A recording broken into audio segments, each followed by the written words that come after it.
اعوذ باللہ من الشیطان الرجیم بسم اللہ الرحمن الرحیم اللہم صلی علی محمد وعلی آل محمد۔ اللہ جل شانہ کا بے حساب کرم احسان اس ذات کا کہ جس نے ایک دفعہ پھر قرآن مجید سمجھنے کے لیے یہاں پہ ہمیں اکٹھا کر دیا۔ آج ہم انشاءاللہ چوتھا پارہ سورہ آل عمران کی آیت نمبر 101 سے اپنا سبق شروع کریں گے۔ اعوذ باللہ من الشیطان الرجیم بسم اللہ الرحمن الرحیم وکیف تکفرون وانتم تتلی علیکم آیات اللہ وفیکم رسولہ ومن یعتصم باللہ فقد ہدی الی صراط مستقیم۔ ایک اور اپنی غلطی کی اصلاح، 2 دن پہلے آیت نمبر 92 جس میں کہ نیکی کے معراج کے بارے میں ذکر ہے، وہاں غلطی سے میں نے دن میں 17 فرائض کی رکعتیں ہوتی ہیں، میں نے غلطی سے 19 کہہ دی ہیں۔ تو جس نے بھی مجھے اس کی نشاندہی کی میں اس کا بہت شکر گزار ہوں۔ یہ بات غلطی سے کہہ رہی ہے، فرض کی ٹوٹل رکعتیں ایک دن میں وہ 17 ہوتی ہیں، اور جو موقدہ سنتے ہوتی ہیں وہ ایک دن میں 12 ہوتی ہیں، اور غیر موقدہ 8 ہوتی ہیں۔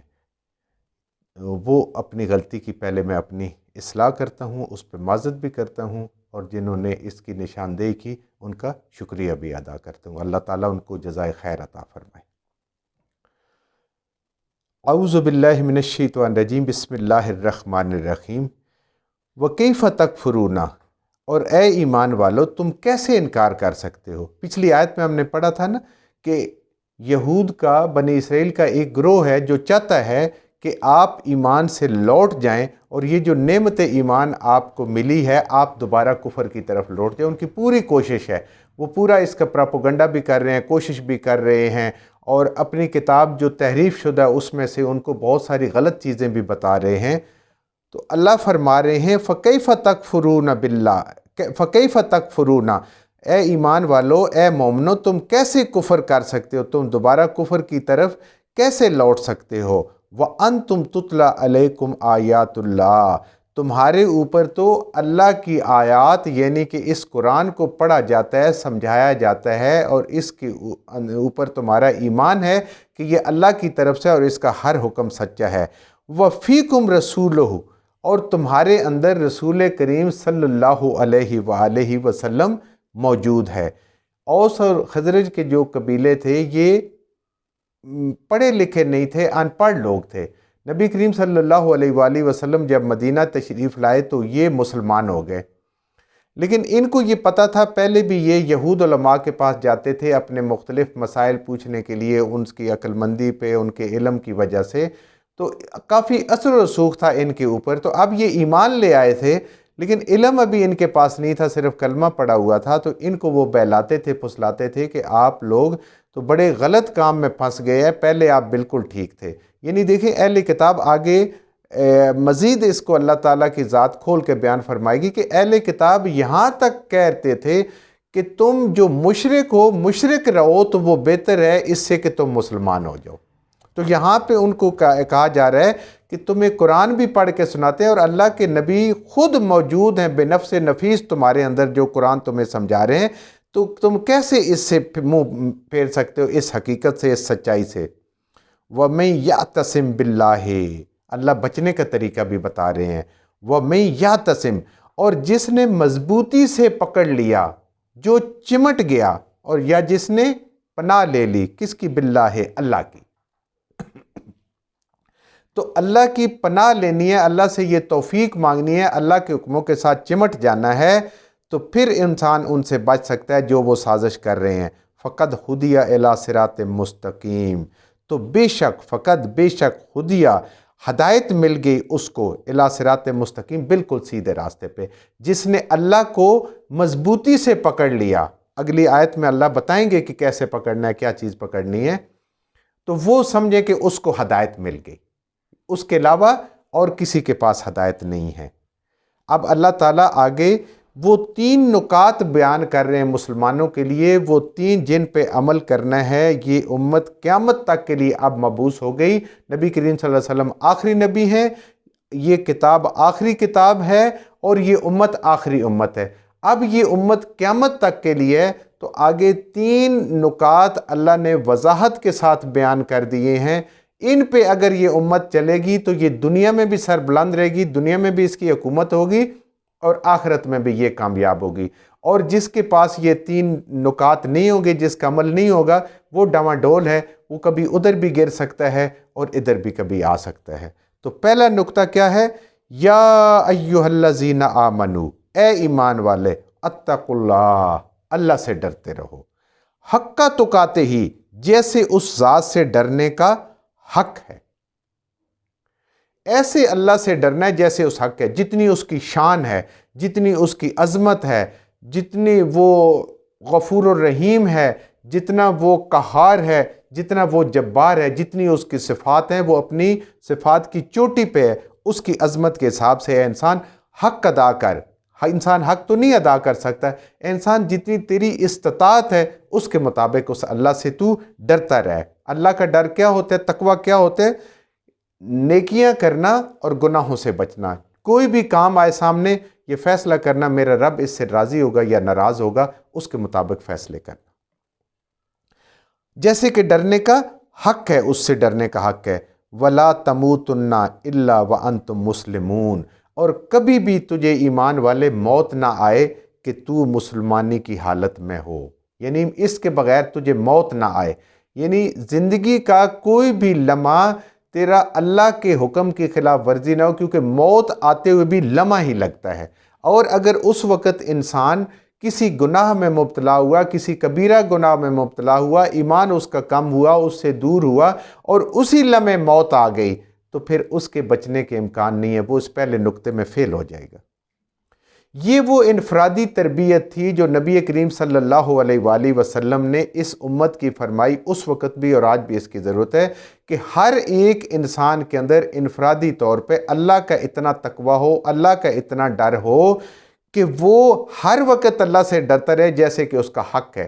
کوئی بھی کام کرتے ہوئے اللہ کا حکم اگر موجود ہے تو پوری دنیا اس کی مخالفت کرے، اس نے وہی کرنا ہے۔ نبی کریم صلی اللہ علیہ وسلم کا حکم موجود ہے، اس نے وہی سنت کے مطابق کام کرنا ہے، نہ اپنی برادری کی بات ماننی ہے، نہ بیوی کی بات ماننی ہے، نہ ماں باپ کی بات ماننی ہے، نہ بہن بھائیوں کی، نہ معاشرے کی، وہ کام کرنا ہے جو میرے رب نے حکم دیا ہے۔ اور کبھی نہ تجھے موت آئے اے ایمان والے کہ تو اللہ کے حکم کی خلاف ورزی کر رہے ہو۔ اس موت آنی چاہیے مسلمان کی حیثیت سے اور فرمانبردار کی حیثیت سے۔ تو اس لیے کوئی لمحہ انسان کا ایسا نہیں ہونا چاہیے کہ اللہ کے حق سے وہ غافل ہو، ایسا نہ ہو اسی غفلت کے لمحے میں موت آ جائے۔ اور یہ انفرادی کردار سازی جب انسان کی بن جاتی ہے تو پھر اس کے بعد اللہ تعالی ہمیں دوسرا نقطہ بتا رہے ہیں ایمان والوں کے لیے کہ دنیا میں کامیابی کے لیے اور آخرت میں کامیابی کے لیے۔ اب انفرادی جب اس لیول پہ انسان پہنچ گیا کہ اللہ کا خوف آ گیا، اس طرح جتنی اللہ کی ذات کی عظمت ہے، جتنی اللہ کی ذات کی ہیبت ہے، جتنی اس کی شان ہے، اس کے مطابق، اور ہر لمحہ اس کا نافرمانی سے بچ گیا، کیونکہ کسی لمحے بھی اس کو موت آ سکتی ہے۔ وَاعْتَصِمُوا بِحَبْلِ اللَّهِ جَمِيعًا وَلَا تَفَرَّقُوا، اللہ کی رسی کو مضبوطی سے پکڑ لو۔ ایک بندہ نہیں پکڑے گا، اب پوری کی پوری جتنی امت ہے جو آپ صلی اللہ علیہ وسلم پہ ایمان لے آئے ہیں، وہ سب کے سب وہ سارے ایک ہو جائیں، اللہ کی رسی کو پکڑ لیں۔ اللہ کی رسی کیا ہے؟ بِحَبْلِ اللَّهِ، قرآن۔ نبی کریم صلی اللہ علیہ وسلم نے کیا فرمایا کہ میں اپنے جانے کے بعد تمہارے اندر 2 چیزیں چھوڑ کے جا رہا ہوں، ایک قرآن اور ایک میری سنت۔ آپ صلی اللہ علیہ وسلم بھی چلتا پھرتا قرآن تھے، قرآن کا عملی نمونہ تھے، اور یہ لکھا ہوا کتاب کی صورت میں ہے۔ اللہ کی اس قرآن کو مضبوطی سے پکڑ لو، جمیعاً، سب کے سب اکٹھے، پوری کی پوری امت، دعوت بھی قرآن کی، عمل بھی قرآن کے مطابق، اور تعلیم بھی قرآن کی، سیکھنا بھی قرآن کا اور سکھانا بھی قرآن کا، پڑھنا بھی قرآن کا اور پڑھانا بھی قرآن کا، سمجھنا بھی قرآن کا، سمجھانا بھی قرآن کا، ایک ہی کتاب کا۔ وَلَا تَفَرَّقُوا، اور آپس میں فرقوں میں مت جانا۔ جب قرآن ایک ہوگا، سنت ایک ہوگی، تو فرقوں میں پھر نہیں انسان بڑھ سکتے، امتیں نہیں بڑھ سکتی۔ فرقوں میں تب بڑھتی ہیں جب انسان قرآن اور سنت کو چھوڑ کے کسی اور لوگوں کے پیچھے پکڑ لیتا ہے۔ وہ سمجھتا ہے کہ شاید یہ نبی سے زیادہ یا قرآن سے زیادہ رہنمائی دیں گے، انسان کسی اور کو بڑا سمجھ لیتا ہے، اور وہ کتابیں اور واعظ اور وہ نصیحت اس لیے کرتے ہیں کہ لوگ ہمیں بڑا عالم جانیں، کسی اور کو نہ جانیں۔ اللہ کہتے ہیں ایک قرآن کے ساتھ جڑے رہو گے، جمیعاً سارے کے سارے مل کے، اپنے اندر تفرقہ آئے گا بھی نہیں اور تفرقہ ڈالو بھی نہیں، گروہوں میں مت تقسیم ہو جاؤ۔ جب قرآن ایک ہوگا، اسی پہ عمل ہوگا، تو گروہ میں تقسیم نہیں ہوں گے۔ یہ پوری قوم کے لیے حکم اللہ تعالیٰ دوسرا نقطہ بیان کر رہے ہیں کہ اگر ایک امت بننا ہے تو اس قرآن کے اوپر عمل کرنا ہے، اس قرآن کو سیکھنا اور سکھانا ہے، اس کے علاوہ باقی کوئی چیز نہیں ہے۔ وَاذْكُرُوا نِعْمَتَ اللَّهِ عَلَيْكُمْ، اور یاد کریں اس نعمت کو، اس مہربانی کو، اس انعام کو جو اللہ نے تمہارے اوپر کیا ہے۔ وہ کون سا ہے؟ دولت ایمان، کہ تم نے کلمہ پڑھ لیا، نبی کریم صلی اللہ علیہ وآلہ وسلم کو اللہ کا سچا آخری نبی اور رسول مان لیا ہے۔ یہ اللہ کی بہت بڑی نعمت ہے انسان کے پاس، دولت ایمان۔ اللہ کو ایک مان لیا، اللہ کے نبی پہ ایمان لائے، اس پہ یاد کرو، اس چیز کو، اللہ کا شکر ادا کرو۔ اذ کنتم اعداء، اور تم تھے آپس میں دشمن، فَأَلَّفَ بَيْنَ قُلُوبِكُمْ، اور ہم نے تمہارے دلوں میں ڈال دیا الفت، الفا، اور ہم نے ڈال دی الفت تمہارے دلوں میں۔ یہ مہاجرین اور انصار کی بات ہو رہی ہے۔ اور آج بھی اگر سارے مسلمانوں قرآن پہ آ جائیں، اختلاف کہاں پہ آتے ہیں؟ جب بزرگوں کی کتابوں کی ہم بات کرتے ہیں، اللہ قرآن اور اس سے ہٹ کے باتیں کرتے ہیں۔ قرآن پہ آ جائیں، سنت پہ آ جائیں، تو وہ تو سب کی ایک ہے اور سارے مانتے بھی ہیں۔ کیا ہوتا ہے؟ سارے کہتے ہیں جی صحیح بخاری میں 100% حدیثیں بالکل ٹھیک ہے، پر نہ ہم پڑھنے کے لیے تیار ہیں، نہ سننے کے لیے تیار ہیں، نہ عمل کرنے کے لیے تیار ہیں۔ قرآن میں بالکل سچ ہے، حق ہے، سارے مانتے ہیں، کسی کو پتہ ہی نہیں قرآن میں کیا لکھا ہوا ہے۔ ہم میں سے کس کو پتہ ہے؟ نہیں پتہ۔ اس کو سمجھنے کی کوشش کرنی ہے۔ اور اللہ ہے جو تمہارے دلوں میں جس نے یہ الفت ڈال دی، ورنہ تم تو ایک دوسرے کے دشمن تھے، آپس میں لڑا کرتے تھے۔ فَأَصْبَحْتُمْ بِنِعْمَتِهِ، پس تم ہو گئے اللہ کی اس نعمت کی وجہ سے اخواناً، بھائی بھائی۔ اللہ کی نعمت ایمان، اللہ کا نعمت نبی کریم صلی اللہ علیہ وسلم، اللہ کی نعمت یہ قرآن، اور اللہ کی نعمت وہ جو الفت اس نے مسلمانوں کی آپس میں ایک دوسرے کے ڈال دی اور وہ ایک ہو گئے۔ یہ سب اللہ کی نعمتیں اور اللہ کی رحمتیں ہیں۔ وَكُنْتُمْ عَلَى شَفَا حُفْرَةٍ، ورنہ تم وَكُنْتُمْ، اور تھے تم، عَلَى پر، شفا ایک کنارے پر، حفرت من النار، آگ کے گڑھے پہ، تم آگ کے گڑھے میں پہنچے ہوئے تھے، اس کے کنارے پہ تھے، بس اگر مر جاتے تو اس میں پہنچ جاتے، لیکن اللہ نے تمہارے اوپر مہربانی کی، اپنے حبیب کو تمہارے درمیان مبعوث فرمایا اور تمہیں اس کی نعمت عطا فرمائی ایمان جیسی، ورنہ تم تو جہنم میں گرنے والے تھے۔ وَأَنْقَذَكُمْ مِنْهَا، اور پھر چھڑا لیا، بچا لیا تم کو اس سے۔ اللہ نے اپنے حبیب کے ذریعے سے، اس قرآن کے ذریعے سے، آقا کریم صلی اللہ علیہ وآلہ وسلم کے ذریعے سے، اس قرآن کے ذریعے سے تمہیں اس آگ سے بچا لیا، تمہیں اس آگ سے چھڑا لیا جس میں تم گرنے والے تھے۔ كَذَلِكَ يُبَيِّنُ اللَّهُ لَكُمْ آيَاتِهِ لَعَلَّكُمْ تَهْتَدُونَ، اسی طرح اللہ کھول کھول کے بیان کرتے ہیں، بالکل صاف صاف لفظوں میں بیان فرما رہے ہیں اللہ تمہارے لیے آیات ہی، اپنی نشانیوں کو، اس قرآن کو، لعلکم تہتدون، تاکہ تم اس قرآن کو پڑھ کے، اس قرآن کو سمجھ کے راہ ہدایت پہ آ جاؤ، راہ ہدایت پا لو۔ یہ دوسرا نقطہ تھا۔ اب تیسرا نقطہ جو اس امت کے لیے ہے، ولا تکن، اور چاہیے کہ ضرور ہو، منکم، تم میں سے، پوری امت مسلمہ میں سے، اللہ رب العزت فرما رہے ہیں کہ ہونا چاہیے تم میں سے، امتن، ایک جماعت، یعنی پوری امت میں سے، جیسے اس وقت دنیا میں مسلمانوں کی 1.5 ارب 2 ارب کے قریب آبادی کہی جاتی ہے، اس کے اندر سے ایک امت، ایک جماعت ہونی چاہیے۔ اس کے ذمہ کیا کام ہو؟ یدعون الی الخیر، وہ بلائے خیر کی طرف، کس کی طرف؟ قرآن کی طرف، دین کی دعوت، دین کی دعوت کا کام کرے۔ اس دوسرے نقطے کے آگے ذیلی 3 پوائنٹ اللہ تعالیٰ ذمہ لگا رہا ہے کہ تمہارے اندر ایمان والو ایک ایسی جماعت ہونی چاہیے جس کا کام کیا ہو کہ لوگوں کو دین کی طرف بلائے، لوگوں کو دین کی دعوت دی۔ جو نماز نہیں پڑھ رہا، جو روزہ نہیں رکھ رہا ہے تو مسلمان، لیکن مسلمانوں کے کام نہیں کر رہا، اللہ کے فرائض نہیں پورے کرتا، اس کی تذکیر کرنا، یعنی اس کو یاد کرانا، اور جو غیر مسلم ہے اس کو دین کی دعوت دینا، یہ اس کا کام ہو۔ وَيَأْمُرُونَ بِالْمَعْرُوفِ، اور وہ حکم دے، اس کو سمجھائیں نیک باتوں کا، نیکی کرنے کی طرف لوگوں کو بلائیں۔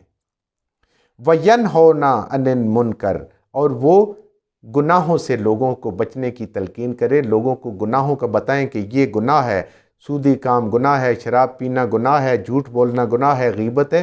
تو اس کی تربیت اور تزکیہ اور بار بار تذکرہ اس جماعت کا کام ہی یہی ہو۔ تیسرا نقطہ ہے کہ ساری امت، جب امت پہلے انفرادی، اس کے بعد ساری امت بن گئی جس نے قرآن کو اور سنت کو مضبوطی سے پکڑ لیا، اب اس امت میں ایک گروہ ایسا مضبوط ہونا چاہیے کہ جو خیر کی طرف بلائے، یعنی دین کی طرف بلائے، نیکی کا حکم دے اور برائی سے روکے، امر بالمعروف نہی عن المنکر۔ یہ قیامت تک امت کے اندر ایک ایسی جماعت ہونی چاہیے، کرتے رہنا چاہیے۔ آج ایسی جماعتیں آپ کو بہت کم نظر آ رہی ہیں، انفرادی طور پہ یہ کام ہو رہے ہیں، یہ امت کے ذمے ہیں۔ اور یہ لوگ جو یہ 3 کام کر رہے ہیں، یہ تیسرا کام یعنی لوگوں کو دعوت دینا، اس جماعت کے اندر شامل ہونا جو لوگوں کو دین کی دعوت دے، نیکی کی بتائے کہ کیا کیا چیز ہے، اور ان کی برائیوں کی طرف اور جو منکرات ہیں جس میں لوگ شامل ہیں ان سے ان کو ڈرائے اور قرآن کے سبق سنائے، قرآن کی باتیں پڑھ پڑھ کے سنائے۔ یہی لوگ ہیں وَأُولَٰئِکَ هُمُ الْمُفْلِحُونَ، یہی لوگ ہیں فلاح پانے والے، مفلحون فلاح پانے والے، مراد پانے والے، کامیاب لوگ۔ یہ غریب ہیں یا امیر ہیں، یہ بادشاہ ہیں یا فقیر ہیں، یہ قیامت والے دن کامیاب لوگ ہیں جو لوگوں کو نیکی کی طرف بلاتے ہیں، دعوت دین کا کام کرتے ہیں، دعوت حق کا کام کرتے ہیں، قرآن پڑھتے پڑھاتے ہیں، آقا کریم صلی اللہ علیہ وسلم کی سنتیں پڑھتے پڑھاتے ہیں، لوگوں کو بتاتے ہیں، لوگوں کے اندر تزکیہ تذکیر کرتے ہیں اور کفار کو دعوت اسلام دیتے ہیں۔ عملی طور پہ بھی یہ نہیں ہے کہ زبان سے تو کہہ رہے ہیں لیکن عمل ان کا اس سے مختلف ہے، عمل کر کے بتاتے ہیں تو پھر لوگ اس عمل سے متاثر ہو کے اس کے بعد دین میں شامل ہو جاتے ہیں۔ تو یہ کام ہے، یہ فلاح پانے والے کام ہے۔ جو جماعت یہ کام نہیں کر رہی ہوگی وہی کام ہے، اللہ چاہے گا تو اس کو اپنی رحمت سے بخشش فرما دے، اس پہ مہربان ہو جائے، لیکن جو یہ کام کر رہے اس کے ساتھ اللہ کا وعدہ ہے وَأُولَٰئِکَ هُمُ الْمُفْلِحُونَ، اللہ کے ہاں آخرت میں یہ کامیاب لوگ ہوں گے۔ جو کچھ ہم نے صحیح پڑھا اللہ ہمارے ذہنوں اور دلوں میں بٹھا دے، جہاں جہاں پڑھتے ہوئے بولتے ہم سے غلطیاں ہوگی اللہ میں معاف فرما دے، اور ان غلط باتوں کو ہمارے ذہنوں سے دلوں سے اللہ کی ذات نکال دے۔